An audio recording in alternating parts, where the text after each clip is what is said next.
Bapak Gembala, Ibu Ibu Agus dan Mbak Pur, selamat malam semuanya. Tuhan memberkati kita semua.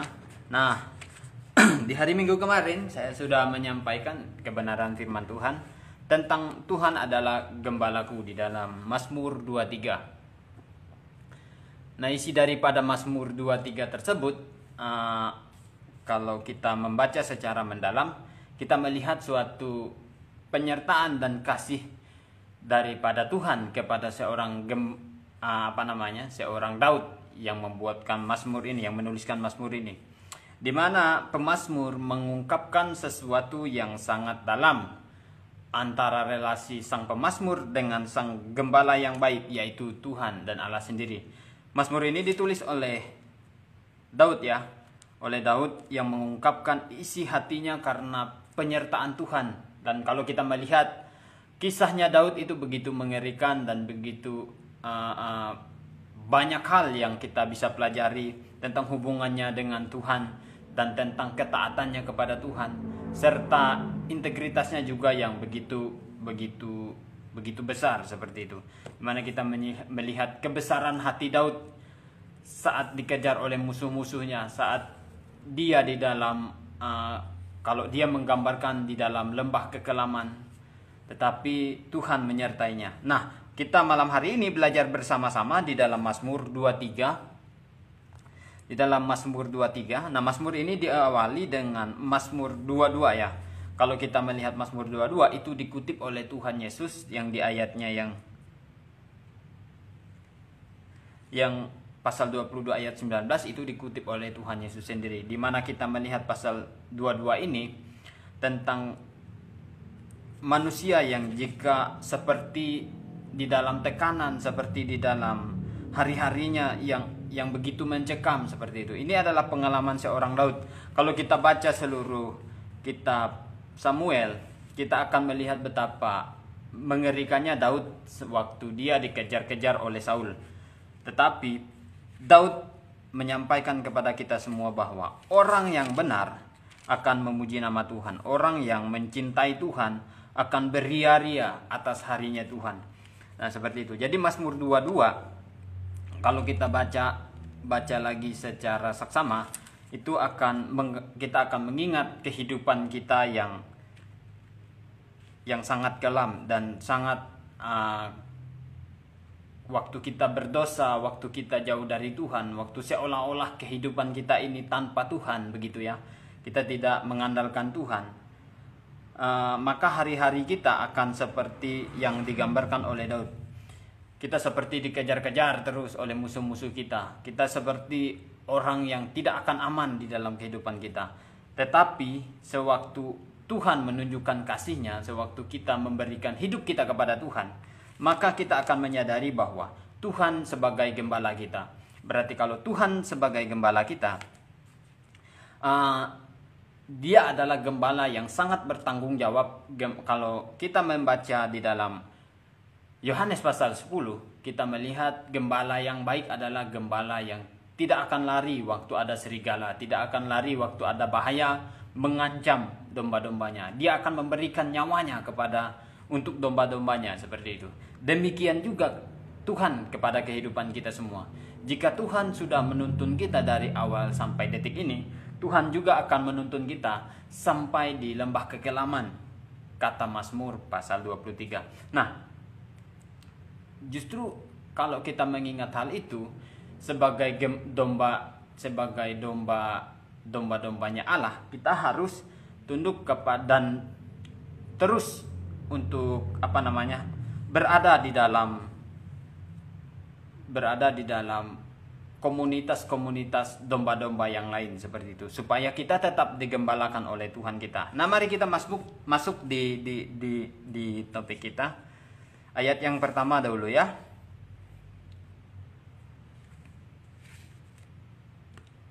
Saya bacakan ayatnya. Mazmur 23 ayat 1, Mazmur Daud. Tuhan adalah gembalaku, takkan kekurangan aku.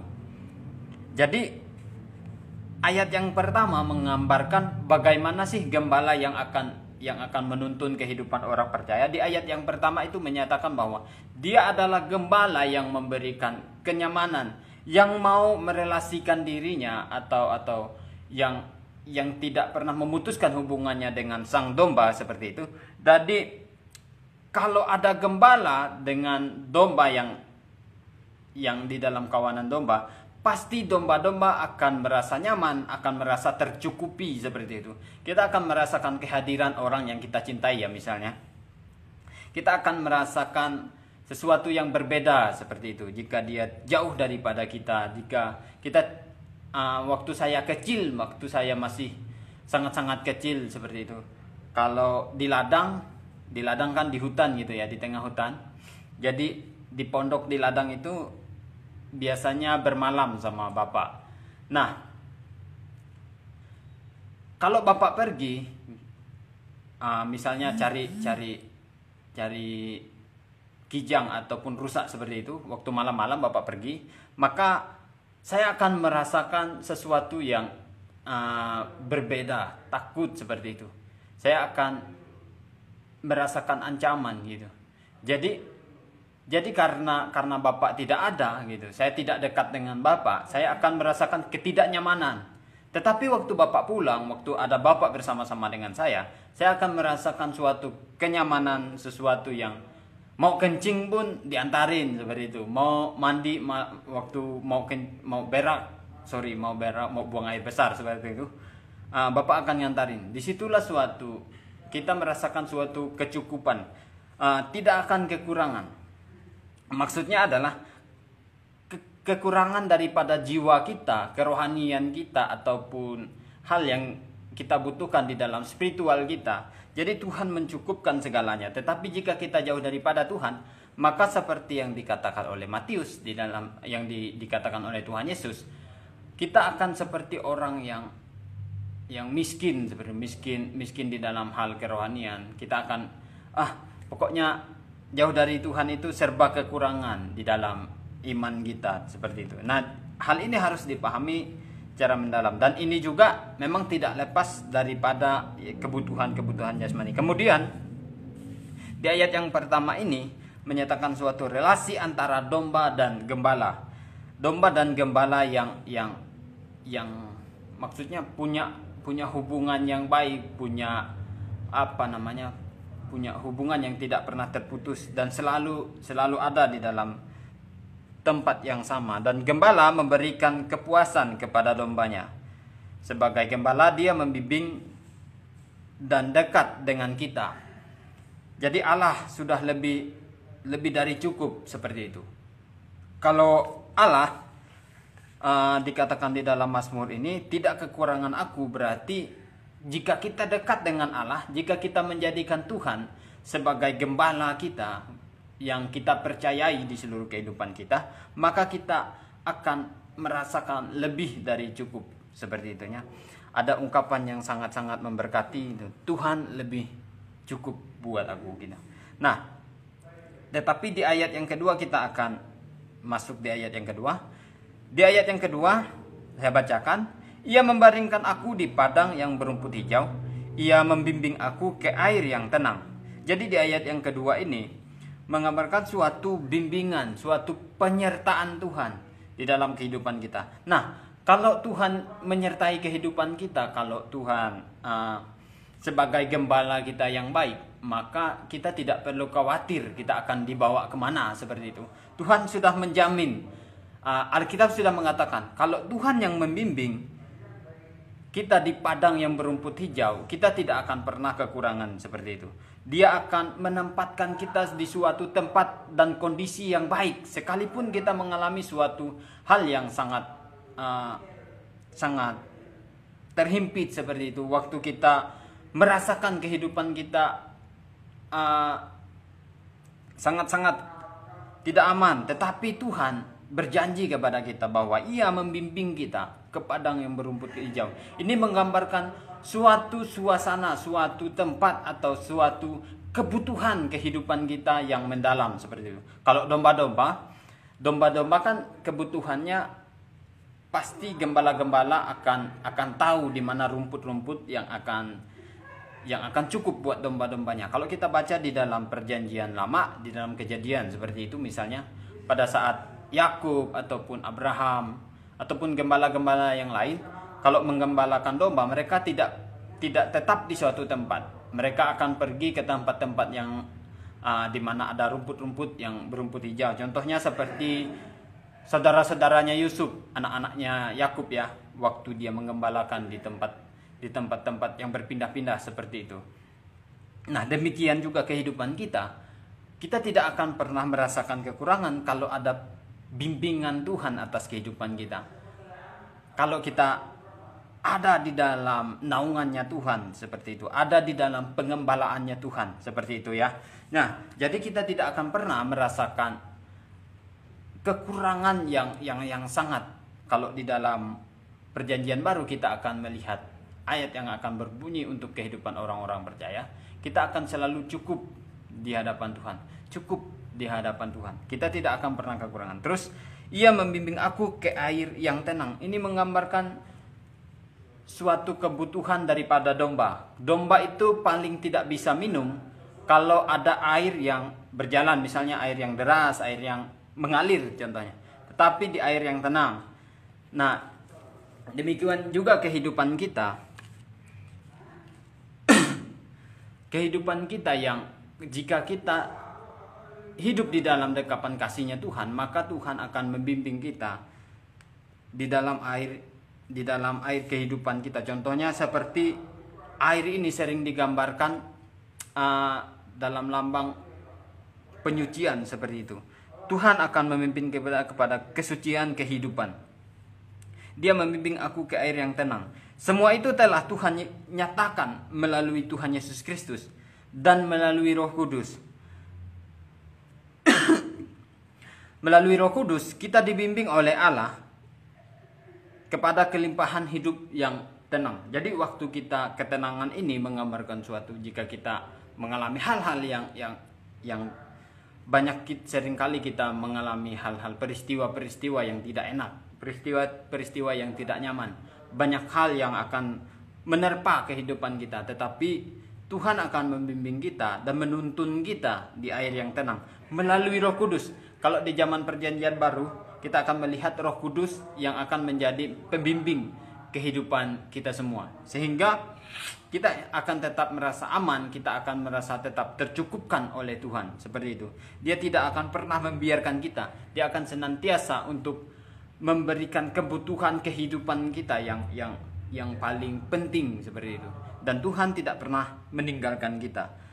Terus di poin yang pertama, ia memahami keadaan jiwa kita, kebutuhan, keperluan jiwa kita. Tuhan tetap akan memperhatikan kehidupan kita. Jadi kalau ada Tuhan sebagai gembala kita, maka kita tidak akan pernah kekurangan. Yang kedua, Tuhan sebagai gembala yang selalu menuntut kita. Kita baca di ayat yang ketiga, saya bacakan. Ia menyegarkan jiwaku, ia menuntun aku di jalan yang benar oleh karena namanya. Sekalipun aku berjalan dalam lembah kekelaman, aku tidak takut bahaya, sebab engkau besertaku. Gadamu dan tongkatmu, itulah yang menghibur aku. Jadi di poin yang ketiga kita melihat bahwa Tuhan selalu menyegarkan jiwa kita. Ada ayat yang berbunyi bahwa kalau buluh yang terkulai tak akan dipatahkannya. Seperti itu. Jadi Tuhan itu tidak akan pernah membiarkan kehidupan kita sebagai domba-dombanya akan maksudnya diterpa oleh hal-hal yang buruk seperti itu. Memang hidup orang percaya tidak akan pernah lepas dari yang namanya pencobaan, dari yang namanya penganiayaan. Kalau kita lihat di dalam Perjanjian Lama, kita akan melihat banyak tuntutan-tuntutan yang harus kita kerjakan seperti itu. Tetapi Tuhan berjanji, ia menyegarkan jiwa kita dan menuntun kita di jalan yang benar. Jadi ada suatu notasi di sini, kalau ada jalan yang benar, berarti ada jalan yang salah, jalan yang menyesatkan. Jadi jika kita hidup di dalam Tuhan, akan ada orang-orang yang menyesatkan. Kalau kita sebagai gembala, berarti ada serigala-serigala di luar sana yang harus menuntut kita untuk tetap berada di dalam kawanan dan apa namanya dan pandangannya ataupun apa namanya penggembalaannya Tuhan seperti itu. Jadi kita tidak boleh lari, kita tidak boleh menjauh dari dekapan kasih Tuhan supaya kita tetap merasakan pemeliharaan Tuhan seperti itu. Nah, jadi ia menyegarkan jiwa kita melalui Roh Kudus, kepuasan di dalam bimbingan dan pertolongannya kita dimanapun kita berjalan harus di dalam kebenarannya Tuhan. Jadi Tuhan membimbing kita di air yang tenang, Dia menyegarkan jiwa kita, Dia selalu menuntun kita di jalan yang benar melalui Roh Kudus yang sekarang menyertai kita. Jadi kita harus tetap berada di dalam pandangannya Tuhan ataupun penggembalaannya Tuhan. Kita tidak boleh lari di jalan yang salah. Berarti kalau domba adalah binatang yang paling mudah tersesat dan binatang yang kalau tidak salah penglihatannya itu paling dekat seperti itu, tidak bisa jauh. Dan kalau dia sudah tersesat berapa puluh meter aja dari kawanan yang lain, maka domba-domba ini akan tersesat. Makanya kita sering melihat kalau domba berjalan tidak pernah dia bertebaran seperti itu ya. Dia akan selalu beriring-iringan seperti itu. Nah, kalau di Israel kita sering lihat videonya, gembala yang baik itu menuntun di depan. Dia akan berada di depan seperti itu untuk menuntun domba-dombanya supaya dia mengikuti dan domba-domba tersebut patuh kepada gembalanya. Jadi kita sebagai gembala domba-dombanya Tuhan harus mengikuti tuntunan dan langkah daripada Tuhan, gembala kita sebagai Tuhan dan juru selamat kita. Jadi supaya kita tidak tersesat, supaya kita tidak tertinggal, supaya kita tidak jauh dari pandangan Tuhan, kita juga tidak boleh lepas dari komunitas. Maksudnya di sini di dalam gereja mungkin Tuhan mempercayakan kita digembalakan di gereja apa, maka kita harus berada di gereja yang benar, gembala yang benar, gembala yang baik, gembala yang sesuai mengajarkan apa yang diajarkan oleh Alkitab seperti itu. Nah, jadi Tuhan mempertanggungjawabkan kita juga kepada gembala-gembala yang di dunia yang dipercayakan. Saya akan bacakan dulu di dalam Yohanes pasal 14 ayat 5. Yohanes pasal 10.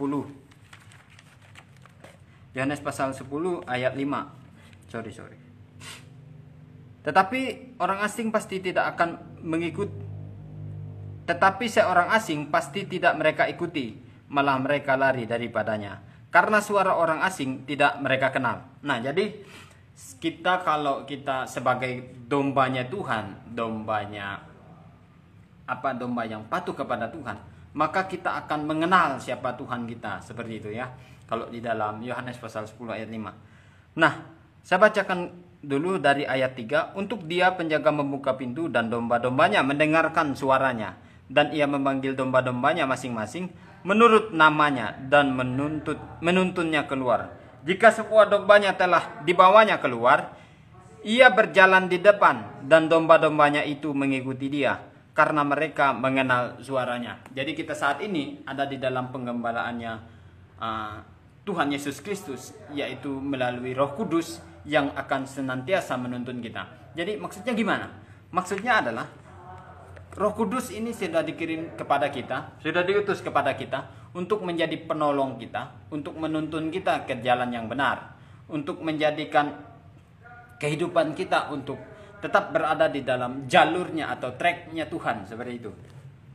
Jadi kalau kita tidak mau mendengarkan apa kata Roh Kudus, maka kita akan sesat, maka kita akan berada di jalan yang salah, seperti itu. Maka kita akan jauh daripada Tuhan. Nah, jadi kita harus senantiasa patuh dan mendengarkan suara gembala kita, supaya kita tidak pernah salah di dalam penggembalaan, di dalam pengajaran yang baik, pengajaran yang benar, seperti itu ya. Jadi kalau Tuhan Yesus mengungkapkan kepada kita, domba-domba mendengarkan suara gembala.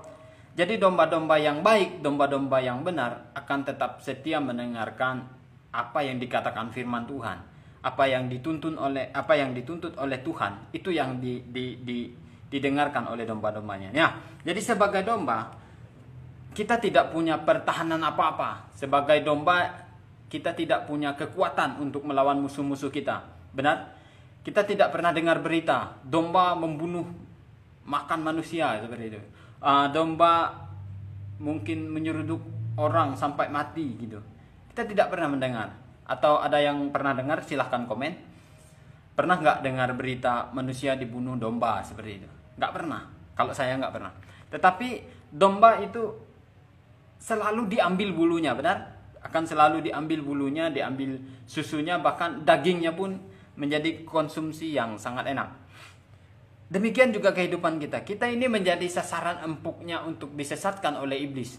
Tidak bisa kita dikatakan, oh saya kuat kok, saya nggak akan tersesat kok, nggak bisa. Saya udah sekolah teologi, udah S2, saya sudah doktor teologi, saya udah sekolah di Amerika, saya sudah memahami beragam buku tafsiran, saya sudah baca Alkitab ratusan kali, ratusan kali saya sudah katam seperti itu. Tidak bisa kita mengatakan seperti itu. Kita harus tetap berada di dalam jalur dan tracknya Tuhan. Kita sebagai dombanya Tuhan, kita tetap rentan terhadap penyesatan, terhadap terhadap godaan, terhadap macam-macam pencobaan seperti itu. Jadi kalau kita jauh dari gembala kita, maka kita akan mudah jatuh, benar? Kalau kita tidak mendengarkan tuntunan Roh Kudus di dalam kehidupan kita, maka kita akan mudah tersesat.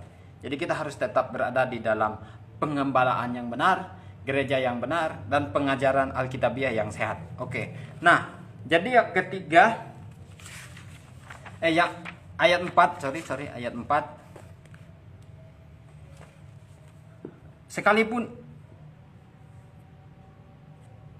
Sekalipun aku berada di dalam lembah kekelaman, aku tidak takut bahaya. Sebab engkau besertaku, gadamu dan tongkatmu, itulah yang menghibur aku. Nah, jadi di ayat 4 ini, sekalipun aku di dalam lembah kekelaman.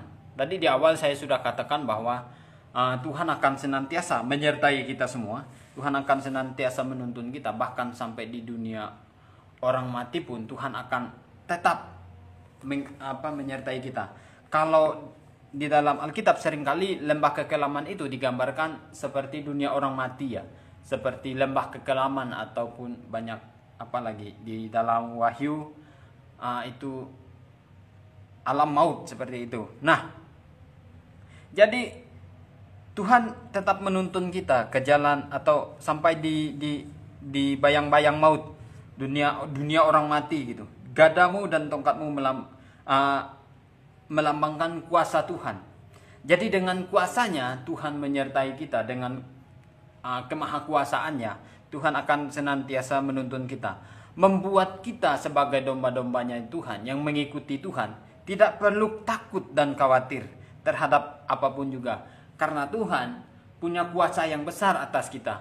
Gada dan tongkat itu melambangkan kuasa ya. Nah, jadi di dalam pengembalaan Tuhan, kita tidak akan pernah takut yang namanya bahaya. Seperti apapun ancamannya, Tuhan akan seperti yang digambarkan oleh, kita baca dulu di dalam Yohanes. Bentar, kita buka dulu. Yohanes pasal 10 ayat yang 11 saya bacakan. Akulah gembala yang baik. Gembala yang baik memberikan nyawanya bagi domba-dombanya. Ya, jadi seperti yang sudah saya katakan di awal bahwa Tuhan akan menyerahkan nyawanya. Berarti kita melihat Tuhan Yesus Kristus sudah menggenapi ini semua.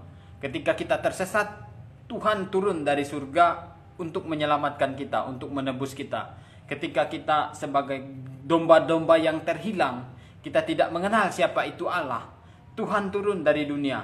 Allah menyerahkan anaknya yang tunggal untuk kita semua, untuk orang-orang berdosa, untuk dunia. Di dalam Yohanes pasal 3 ayat 16, Tuhan mengatakan bahwa karena begitu besar kasihnya kepada kita, sehingga ia mengaruniakan anaknya yang tunggal. Dan di dalam Yohanes pasal 10 ayat 11, akulah gembala yang baik, Tuhan Yesus katakan. Jadi kalau di dalam perjanjian lama sering diungkapkan gembala yang baik itu yang menuntun ada banyak ya. yang mengungkapkan, yang menyatakan Allah sebagai gembalanya. Dan di dalam perjanjian baru Tuhan Yesus sendiri mengatakan bahwa akulah gembala yang baik. Jadi gembala yang dimaksudkan di dalam perjanjian lama telah genap di dalam Tuhan Yesus Kristus yang menyerahkan dirinya untuk kita semua yang terhilang.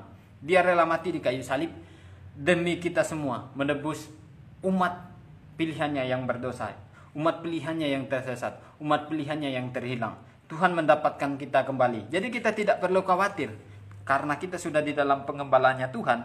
Sampai di dalam Alkitab katakan di dalam Mazmur 23 dan banyak lagi, masih banyak ayat-ayat yang berbunyi seperti ini ya. Sekalipun aku berjalan dalam lembah kekelaman, aku tidak takut bahaya, sebab Engkau besertaku. Jadi kalau Tuhan beserta kita, kembali lagi di ayat yang pertama, Tuhan adalah gembalaku, takkan kekurangan aku. Jadi di dalam pengembalanya Tuhan, kita tidak perlu khawatir lagi, kita tidak perlu takut lagi. Terus yang terakhir, di poin yang terakhir, Engkau menyediakan hidangan bagiku di hadapan lawanku. Engkau mengurapi kepalaku dengan minyak, pialaku penuh melimpah. Jadi Tuhan di dalam pemeliharaannya, kita di dalam pemeliharaannya Tuhan, kita tidak akan pernah kekurangan. Dikatakan pialaku penuh melimpah.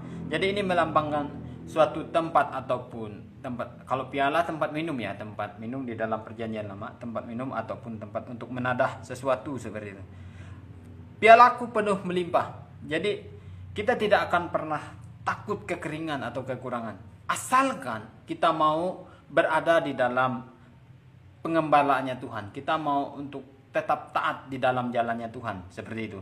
Nah, kalau kita tersesat, maka kita tidak bisa menikmati apa yang namanya pemeliharaan dan penuh melimpah. Terus, yang terakhir saya akan selesai. Kebajikan dan kemurahan belaka akan mengikuti aku seumur hidupku. Jadi, kebajikan dan kemurahan belaka seumur hidupku. Jadi, ini sebuah pengalaman dari Daud ya, menggambarkan bahwa kemurahan Tuhan selalu mengikutinya. Sampai dia menuliskan surat Mazmur 23 ini, kita melihat dan menyaksikan memang benar.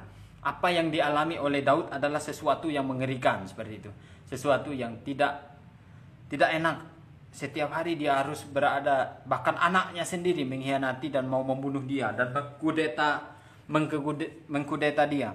Nah, tetapi Daud menyatakan bahwa Allah sebagai gembalanya akan mengurapi kepalanya. Dia menjadi orang yang terhormat seperti itu. Kita akan selalu dihargai di hadapan Tuhan. Nah, kita yang telah ditebus oleh Tuhan, harga kehidupan kita ini adalah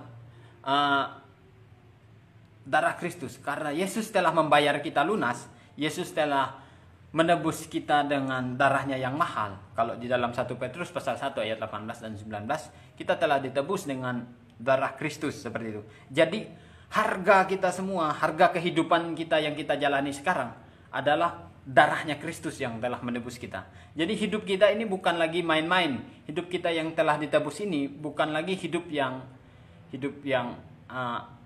abal-abal seperti itu lah. Tetapi hidup kita yang kita jalani sekarang, kalau di dalam Galatia pasal 2 menggambarkan bahwa hidup yang kuhidupi sekarang bukan lagi hidup menurut daging, tetapi menurut hukum Kristus di dalam kehidupan kita. Nah, jadi sebagai gembala yang baik, kita tidak perlu khawatir karena Tuhan selalu menyediakan dan Dia menjadikan kita orang-orang yang dia hargai. Lambang menghormati itu adalah lambang seseorang menghormati seperti itu. Kalau di dalam perjanjian lama banyak contohnya, orang kalau dihormati itu pasti diurapi, dan orang yang diurapi itu adalah orang-orang yang terhormat seperti itu. Orang-orang yang dipakai Tuhan, orang-orang yang Tuhan pakai dengan luar biasa. Jadi kita sebagai domba Allah adalah orang-orang yang diurapi Tuhan. Jadi di dalam Yohanes pasal 1 Yohanes, di dalam surat 1 Yohanes, kita ini semua telah diurapi. Jadi jangan pernah menganggap diri kita ini murah, dan jangan juga membuat orang lain menjela kehidupan kita seperti itu. Jadi supaya tidak terjadi hal seperti itu, kita harus tetap berada di dalam track atau mengikuti jalannya Tuhan. Terus ayat yang terakhir, Kebajikan dan kemurahan belaka mengikuti aku seumur hidupku, dan aku akan diam dalam rumah Tuhan sepanjang masa. Jadi sebagai gembala yang baik, rumah Tuhan sekarang di mana sih? Oke, di dalam perjanjian lama bait Allah ya, bait Allah. Kemudian di dalam perjanjian baru kita akan melihat bait Allah itu sebenarnya siapa? Bait Allah adalah kita semua, benar? Kita semua orang-orang yang telah ditebus oleh Kristus. Jadi kita ini sebagai bait-bait Allah. Tetapi sebagai domba ya, kita harus berada di dalam pengembalaan. Jadi komunitas. Di rumah Tuhan itu kita selalu berkomunitas seperti itu. Kita tidak bisa memisahkan diri kita dari, oh saya ikut Tuhan kok, yang penting saya ibadah, nggak perlu saya ibadah di mana-mana gitu. Yang penting saya ibadah di gereja, mau di gereja mana, hari ini di sana, hari ini di situ. Jadi nggak jelas seperti itu ya. Jadi kita butuh kejelasan. Kita perlu kejelasan daripada Tuhan untuk mengembalakan kita. Karena Tuhan mempercayakan anak-anaknya yang telah diurapi olehnya untuk menjadi penuntun kita, untuk menjadi gembala kita di dalam dunia, supaya kita tetap ada di dalam jalannya Tuhan dan tidak jauh daripada pemeliharaannya Tuhan seperti itu. Nah, jadi demikian